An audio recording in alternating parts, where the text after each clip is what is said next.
David Menzies for Rebel News here in West End, Toronto. And folks, I'm at the corporate headquarters for Paramount Fine Foods. That is a chain of restaurants famous for their marvelous edibles such as lentil soup and kebabs and various platters. But could it be that there is something else on the menu these days, i.e. anti-Semitism? And I ponder that, folks, because the CEO of Paramount, Mohamad Fakih, is embroiled in controversy as we record this. You see, there were some tweets sent out, allegedly, from Paramount, where it looked like they were targeting members of the Jewish community, basically saying, you are persona non grata. For example, one tweet read, quote, "We don't want your money. Please don't bring us blood money," end quote. And another tweet read, "We don't need your money. Our clients are respectful families from all backgrounds. We welcome everyone, but not the one that supports baby killers and governments that are starving innocent civilians," end quote. And I mean, the questions arise, who authorized these tweets? Who was the author of these tweets? When it says you, is that the royal you, meaning the Jewish community, or is it a specific individual? Now, Mr. Fakih has been giving interviews to mainstream media outlets, and I have to tell you, folks, I've read some of the stories, I've listened to some of the radio interviews, and it is confusing at best. For example, check out this snippet from Moore in the Morning, where the host, John Moore, at News Talk 1010, had Mr. Fakih on his show, and when it came to who said what and who is it directed at, well, I think Mr. Fakih was saying two different things at once. Here, check it out. Was that a genuine tweet? What is that, genuine? Is that a tweet from you that's now deleted? No. The tweet, number one, it's the first time I say it again. Okay. This tweet actually was deleted 1 second after, because the person that actually typed it in our company, it actually did not type it right.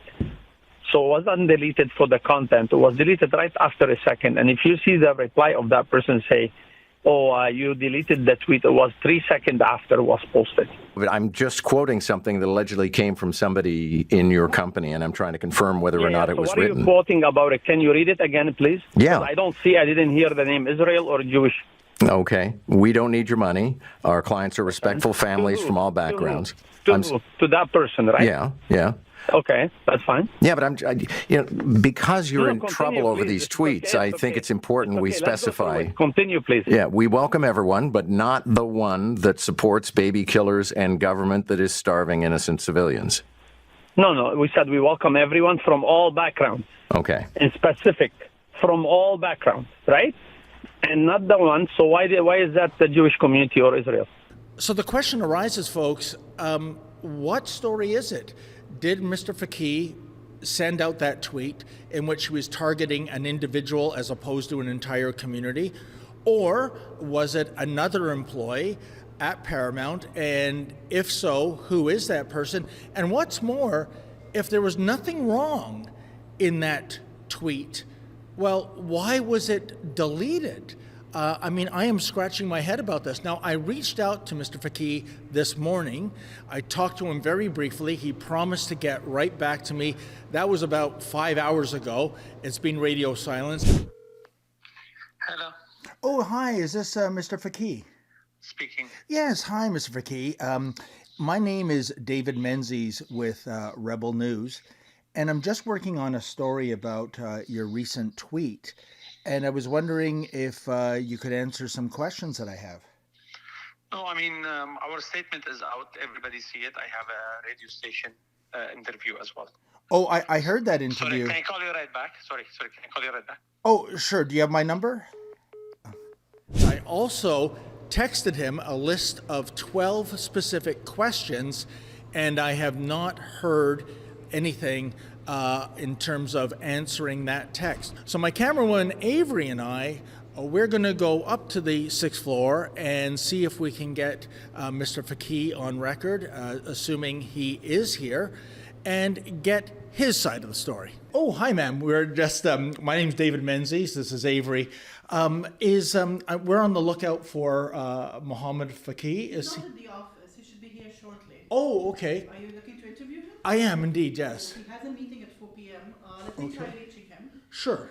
Would you like to have a seat? Thank you very much. Appreciate that. Incidentally, folks, as we await for the arrival of Mr. Fakih, I'll tell you the questions that I sent to him regarding those tweets, the most inflammatory one being, quote, "We don't need your money. Our clients are respectful families from all backgrounds. We welcome everyone, but not the one that supports baby killers and governments that are starving innocent civilians," end quote. Here were my questions, folks. Number one, were you the author of this tweet?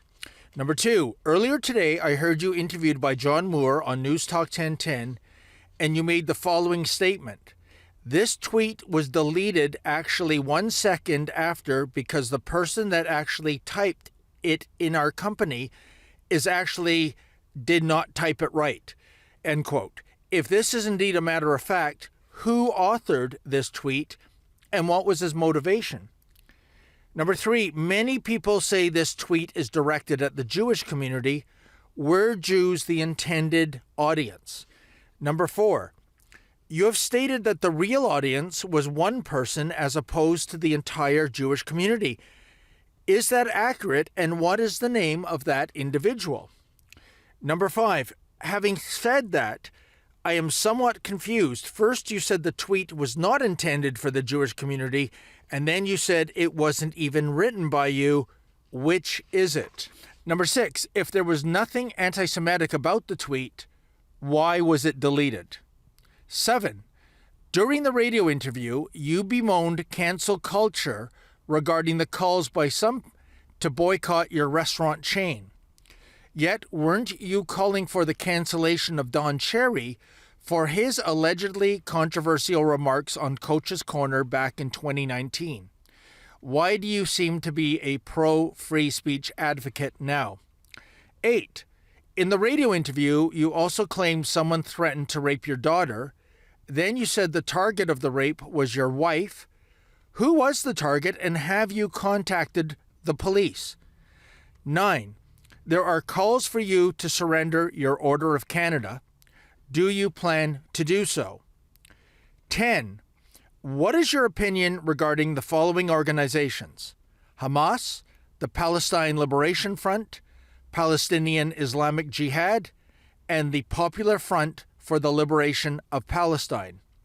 11, in your News Talk 1010 radio interview, you stated, quote, putting the Prophet Muhammad in a cart with a donkey, end quote.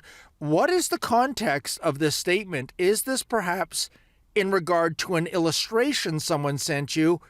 Do you consider such a cartoon to be blasphemous? And if so, would you like to see the person charged? So there you go, folks. I've reached out by email, voicemail, text, a personal visit. Mr. Fakih doesn't have to talk to us, of course, but wow, I think we could all use some clarification regarding this issue, don't you? Hey, folks, it seems to us that most of the mainstream media is ignoring this story. I wonder if we switch the identity politics around, if it would be a different case.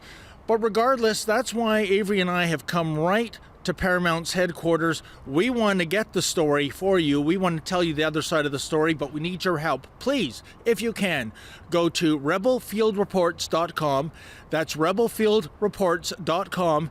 And if you're able to, kindly make a donation.